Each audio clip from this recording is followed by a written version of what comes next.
પ્રાજ્ઞ પરીક્ષાના પ્રથમ પેપરમાં વિભાગ 1 છે, જે વચનામૃતનો વિભાગ છે. તેમાં 5 પ્રશ્નો પૂછવામાં આવે છે. આ વિભાગના 21 ગુણ હોય છે અને આ વિભાગમાંથી 10 ગુણ આપણે ફાઇનલ પરીક્ષામાં મેળવી શકીશું. તો આ પ્રશ્નોના જવાબો જોઈએ તે પહેલા એક વિનંતી છે કે આ પૂર્વ કસોટી પેપર જાન્યુઆરી 2026નું ઉકેલ પત્ર મારી સમજણ પ્રમાણે કરવામાં આવ્યું છે. ભૂલચૂક હોઈ શકે છે, તો આપ પણ તે બુક પ્રમાણે ચેક કરી લેશો અને મારી ભૂલ હોય તો યોગ્ય જવાબ મને મોકલવા કૃપા કરશો. હવે આપણે પ્રશ્નોના જવાબો જોઈશું. પ્રશ્ન 1. એક સંપૂર્ણ વાક્યમાં જવાબ લખવાના હોય છે અને તેમાં 4 પ્રશ્નો પૂછવામાં આવે છે અને આ પ્રશ્નમાંથી એક પ્રશ્ન અવશ્ય ફાઇનલ પરીક્ષામાં પૂછવામાં આવે છે, જેથી 1 માર્ક તો જરૂરથી મેળવી શકાશે. તો આપણે એ પ્રશ્નોના જવાબ જોઈએ. પ્રશ્ન 1. પંચ વિષયનો અભાવ થવાનું મુખ્ય સાધન કયું છે? વચનામૃત છે લોયાનું 17મું. જવાબ: પંચ વિષયનો અભાવ થવાનું મુખ્ય સાધન તો પરમેશ્વરનું મહાત્મ્ય છે. તે પછી આત્મનિષ્ઠા અને વૈરાગ્ય છે. પ્રશ્ન 2. રાજાના ચાકરની ચાકરી ક્યારે ખોટી થઈ જાય છે? વચનામૃત છે અંત્યનું 9મું. જવાબ: રાજાના ચાકર છે તે રાજા પાસે ગાફલ થઈને ઊભો હોય તો રાજા પાસે ચોર ચકાર જઈ પૂકે ત્યારે એ ચાકરની ચાકરી ખોટી થઈ જાય. પ્રશ્ન 3. કેવા સાધુ ધર્મમાં રહેતા હોય તો પણ તેના સંગનો ત્યાગ કરવો? વચનામૃત છે લોયાનું 6મું. જવાબ: જે સંત હિંમત રહિત વાત કરતો હોય જે શું એક જન્મે કરીને નિષ્કામાધિક ગુણ આવે છે? એ તો ભગવાન કૃપા કરે તો આવે, નહીં તો અનેક જન્મે કરીને કલ્યાણ થાય, પણ આ જ દેહે કરીને શું કલ્યાણ થાય છે? એવી રીતે જે હિંમત રહિત વાત કરતો હોય તેના સંગનો સર્વ પ્રકારે ત્યાગ કરવો. પ્રશ્ન 4. ગઢડા અંત્ય 12માં શ્રીજી મહારાજે બતાવેલ કરામતની વાત જે અંતરમાં ન રાખે તેને શું થાય? જવાબ: કરામતની વાત અંતરમાં રાખે તેને કોઈ રીતે કલ્યાણના માર્ગમાં વિઘ્ન થાય જ નહીં. પ્રશ્ન 2. કોઈ પણ એક દ્રષ્ટાંત લખી તેનો સિદ્ધાંત સ્પષ્ટ કરવાનો હોય છે અને તેમાં ફક્ત 2 જ પ્રશ્નો પૂછવામાં આવે છે અને એકનો જ જવાબ લખવાનો હોય છે. તો આ બંને તૈયાર કરો તો 3 માર્ક તો જરૂરથી મેળવી શકશો, કારણ કે આ પ્રશ્નમાંથી એક પ્રશ્ન અવશ્ય ફાઇનલ પરીક્ષામાં પૂછાય જ છે. તો આપણે એ પ્રશ્નોના જવાબ જોઈએ. પ્રશ્ન 1. વજ્રની ખીલી. વચનામૃત છે અંત્યનું 7મું. જવાબ: દ્રષ્ટાંત: જેમ વજ્રની પૃથ્વી હોય તેમાં વજ્રની ખીલી ચોડી હોય તે કોઈ રીતે ઉખડે નહીં, તેમ ભગવાનના ચરણારવિંદ વિશે પોતાના મનને રાખે તેને મરીને ભગવાનના ધામમાં જવું એમ નથી. એ તો છતી દેહે જ ભગવાનના ધામને પામી રહ્યો છે. સિદ્ધાંત: આપણે આપણા મનને ભગવાનના ચરણારવિંદમાં એવું દ્રઢ કરી રાખવું જોઈએ કે વિષયે કરી, માયાએ કરી કે ખુદ ભગવાન પણ ડગાવવા આવે તો પણ ડગે નહીં. પ્રશ્ન 2. વળવાનર અગ્નિ. વચનામૃત છે વડતાલનું 3જું.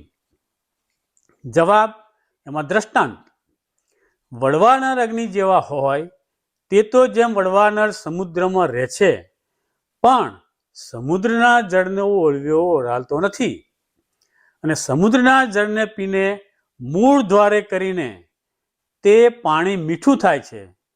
તેને મેઘ લાવીને સંસારમાં વૃષ્ટિ કરે છે. તેને કરીને નાના પ્રકારના રસ થાય છે. સિદ્ધાંત: વડવાના અગ્નિ જેવા તો સિદ્ધ દશાવાળા ભગવાનના પરમ એકાંતિક સાધુ છે. તે સમુદ્રના જળ જેવા ખારા જીવ હોય તેને પણ મીઠા કરી નાખે છે એમ જાણવું. પ્રશ્ન 3. કોઈ પણ બેના મુદ્દાસર જવાબ લખવાના હોય છે અને તેમાં 4 પ્રશ્ન પૂછવામાં આવે છે. હવે આપણે આ 4 પ્રશ્નો તૈયાર કરીએ તો 2 માર્ક તો જરૂરથી મેળવી શકશો, કારણ કે આ પ્રશ્નમાંથી એક પ્રશ્ન તો અવશ્ય ફાઇનલ પરીક્ષામાં પૂછાય જ છે. તો આપણે એ પ્રશ્નોના જવાબ જોઈએ. પ્રશ્ન 1. શ્રીજી મહારાજે હનુમાનજીની ભક્તિને પતિવ્રતાના જેવી કેમ કહી છે? વચનામૃત છે અંત્યનું 16મું. જવાબ: હનુમાનજી શ્રી રઘુનાથજીના ભક્ત છે. તે રામાવતાર પછી બીજા કેટલાક ભગવાનના અવતાર થયા છે, પણ હનુમાનજીને રામચંદ્રજીને વિશે જ પતિવ્રતા જેવી ભક્તિ રહી છે. તે માટે હનુમાનજીની ભક્તિ તે પતિવ્રતા જેવી છે. પ્રશ્ન 2. નિર્વિકલ્પ સમાધિ વિના પણ ભક્તને શાંતિ રહે તેનો શો ઉપાય છે? જવાબ: જેવી પોતાના દેહને વિશે આત્મબુદ્ધિ ને દ્રઢ પ્રીતિ રહે છે, તેવી જ ભગવાન તથા ભગવાનના ભક્તને વિશે આત્મબુદ્ધિને દ્રઢ પ્રીતિ રહે તો જેવી નિર્વિકલ્પ સમાધિમાં શાંતિ રહે છે, તેવી જ શાંતિ એ સમાધિ વિના પણ સદાય રહ્યા કરે. પ્રશ્ન 3. શ્રીજી મહારાજના મતે કેવા દ્રઢ સત્સંગી વૈષ્ણવ તેમના સગાવાલા છે? વચનામૃત છે અંત્યનું 21.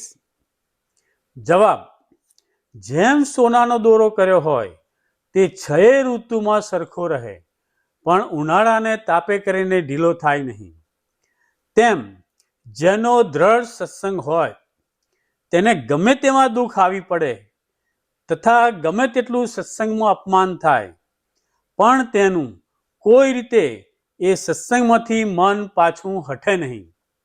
એવા જે દ્રઢ સત્સંગી વૈષ્ણવ છે તે જ અમારે તો સગાવાલા છે ને તે જ અમારી નાત છે. પ્રશ્ન 4. સંત, શાસ્ત્ર તથા પોતાનો વિચાર એ ત્રણેય વાનાએ કરીને ઇન્દ્રિયો અંતઃકરણ કેવી રીતે જીતાય?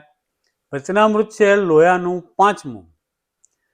જવાબ: શાસ્ત્રે કરીને તો ભગવાન તથા સંત તેનું મહાત્મ્ય સમજવું અને સંતથી એમ શીખવું જે રીતે સંત ઇન્દ્રિયોને જીત્યાની યુક્તિ બતાવે છે, આવી રીતે નેત્રની દ્રષ્ટિના નાસિકા ઉપર રાખવી તથા ગ્રામ્ય વાર્તા ન સાંભળવી ઇત્યાદિ જે યુક્તિ તે સંત થકી શીખવી, અને તે સંતે જે યુક્તિ શીખવી હોય તેને પોતાને વિચારે કરીને પોતાના કલ્યાણ અર્થે સવળી સમજીને માનવી ને તેમ વર્તવા લાગવું. એમ 3 વાના કરીને ઇન્દ્રિયો અંતઃકરણ જીતાય છે.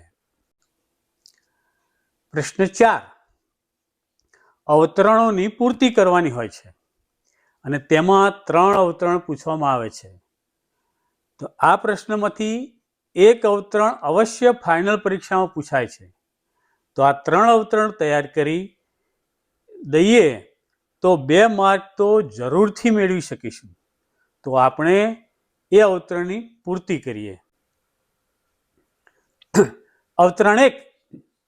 જેવી શ્વેતદ્વીપમાં સભા છે ને જેવી ગોલોક વૈકુંઠ લોકને વિશે સભા છે ને જેવી બદ્રિકાશ્રમને વિશે સભા છે, તેથી પણ હું આ સત્સંગીની સભાને અધિક જાણું છું અને સર્વે હરિભક્તને અતિશય પ્રકાશયુક્ત દેખું છું. એમાં જો લગાર પણ મિથ્યા કહેતા હોઈએ તો આ સંત સભાના સમ છે. તે સમ શા સારું ખાવા પડે છે? વચનામૃત છે અંત્યનું બીજું. અવતરણ 2. અષ્ટાવર્ણયુક્ત એવા જે કોટી કોટી બ્રહ્માંડ તે જે અક્ષરને વિશે અણુ પેઠે જણાય છે, એવું જે પુરુષોત્તમ નારાયણનું ધામરૂપ અક્ષર તે રૂપે રહ્યો થકો પુરુષોત્તમની ઉપાસના કરે તેને ઉત્તમ નિર્વિકલ્પ નિશ્ચયવાળો કહીએ. વચનામૃત છે લોયાનું 12મું. અવતરણ 3. આ સત્સંગ છે તે તો અલૌકિક છે અને જેવા શ્વેતદ્વીપ, વૈકુંઠ, ગોલોક તેને વિશે ભગવાનના પાર્ષદ છે ને તે જેવા જ આ સર્વે સત્સંગી છે. અને અમે તો જેવા સર્વથી પર જે દિવ્ય અક્ષરધામ તેને વિશે ભગવાનના પાર્ષદ છે તે જેવા જો આ સત્સંગીને ન જાણતા હોઈએ તો અમને ભગવાન તથા ભગવાનના ભક્તના સમ છે. પ્રશ્ન 5. કોઈ પણ 2 પ્રસંગો અભ્યાસક્રમના વચનામૃતના સંદર્ભનું પ્રમાણ આપી સમજાવવાના હોય છે. તેમાં 4 પ્રશ્ન પૂછવામાં આવે છે. હવે આ 4 પ્રશ્નો તૈયાર કરીએ તો 2 માર્ક તો જરૂરથી મેળવી શકશો, કારણ આ પ્રશ્નમાંથી એક પ્રશ્ન અવશ્ય ફાઇનલ પરીક્ષામાં પૂછાય છે. તો આપણે એ પ્રશ્નોના જવાબ જોઈએ. પ્રશ્ન 1. કોઈ કહે હરિ હો ગયે, કોઈ કહે હોવનહાર, મુક્ત પ્રકટ કી પીડી છબી ભટકત સબ સંસાર. અંત્યનું બીજું વચનામૃત. એનો જવાબ છે, એમાં સંદર્ભ જોઈએ. જેવા પરોક્ષ દેવને વિશે જીવને પ્રતીતિ છે તેવી પ્રત્યક્ષ ગુરુરૂપ હરિને વિશે આવે તો જેટલા અર્થ પ્રાપ્ત થવાના કહ્યા છે તે સર્વે અર્થ તેને પ્રાપ્ત થાય છે. જ્યારે આવો સંત સમાગમ પ્રાપ્ત થયો ત્યારે દેહ મૂકીને જેને પામવા હતા તે દેહ છતાં જ મળ્યા છે. જેને પરમપદ કહીએ, મોક્ષ કહીએ, તેને છતે દેહ જ પામ્યો છે. પ્રમાણ જોઈએ. સત્પુરુષને યોગ્ય કરીને સંસ્કાર થાય છે એવા સંતનો આપણને યોગ થયો છે, તો પણ જેમ છે તેમ નથી સમજાતું ને અતિશય મંદ બુદ્ધિવાળો જાણવો. કીડી સાકરના કોથળામાં જાય તો સાકર ખાતી ખાતી કાશીએ પહોંચી જાય, તેમ આપણે પણ પ્રગટમાં જોડાવું. પ્રશ્ન 2. સત્પુરુષને વિશે હેત, વિશ્વાસ અને નિષ્કપટપણું હોય તો જીવ ભ્રમરૂપ થયા વિના રહે નહીં. વડતાલનું 11મું વચનામૃત. જવાબ, એમાં સંદર્ભ.